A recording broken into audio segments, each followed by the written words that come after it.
सारे ग्रंथों को एक तरफ कर दो। कोई फर्क नहीं पड़ता कि उन सब ग्रंथों में क्या लिखा हुआ है, क्योंकि आप सिर्फ उन शब्दों को दोहरा रहे हैं। ये शब्द वो अनुभूति, वो ग्रहण बोध नहीं है जो मूल सत्य का है।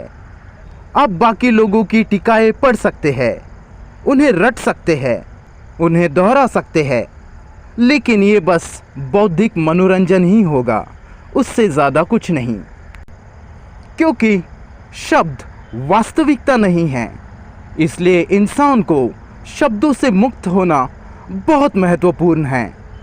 सत्य को पाने का कोई रास्ता नहीं है।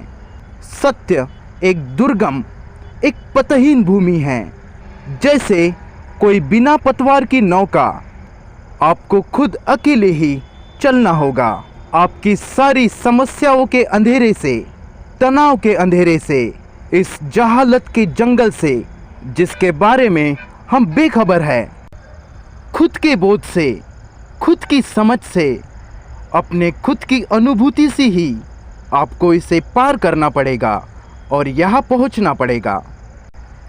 और इस यात्रा को पूरा करने के लिए ज़रूरी है आपकी पूरी प्राण शक्ति, हिम्मत और स्पष्टता। आपकी सारी पुरानी विचारधाराएं इंसानों में विभाजन लाती है।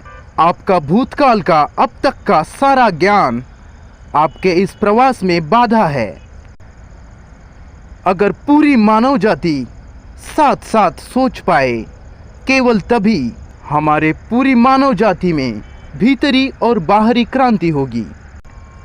देखिए, हम लोगों में साथ मिलजुल कर सोचने की क्षमता होनी चाहिए। यह क्षमता सहज ही आती है, अपरिहार्य रूप से आती है, बशर्ते कोई इसकी ज़रूरत देख ले, इसकी आवश्यकता को देख ले। ये दुनिया भ्रष्ट है। यह एक दूसरे से सहमत या असहमत होने से काम नहीं चलेगा। अपने खुद के खास नज़रिए को, किसी भी खास पूर्वाग्रह को दरकिनार कर देना होगा। हमारी खुद की राय, खुद के निष्कर्ष हमें हटा देने होंगे, तभी हम सब मिलकर सोचने में कामयाब हो पाएंगे। जब हम साथ मिलकर सोचते हैं, तब हमारे बीच कोई विभाजन नहीं होता। वहाँ आपकी या मेरी सोच नहीं होती, वहाँ बस सोचना होता है। लेकिन जब तक हम अपनी अपनी इच्छाओं को, निष्कर्षों को छोड़ते नहीं, तब तक यह संभव ही नहीं। साथ साथ सोचना मतलब साथ साथ चलना, साथ साथ होना, आगे पीछे चलना नहीं, साथ साथ पूरे वक्त साथ साथ रहना।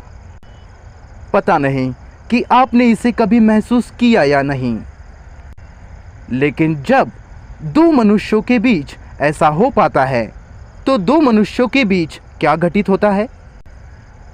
जब कोई किसी अन्य में तृप्ति तलाश रहा है, या कुछ होने की या कुछ बनने की इच्छा कर रहा है, और इसके चलते कर्म कर रहा है, जो कि तृप्ति तुष्टि का ही एक रूप है, तब उस गतिविधि में कुंठा, तमाम तरह के असंतुलित विचार, मानसिक असंतुलन आदि शामिल है।